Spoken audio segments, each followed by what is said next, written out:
طبعا سعدون بن عريعر اللي قاعد يوصف القبائل، والرجال أول كانوا يعرفون بعض بالأوصاف.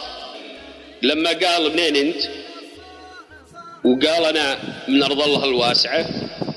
قال أنت من لباسة الجوخ وذباحة الشيوخ؟ قال لا، هذولك حطان ولا أنا منها.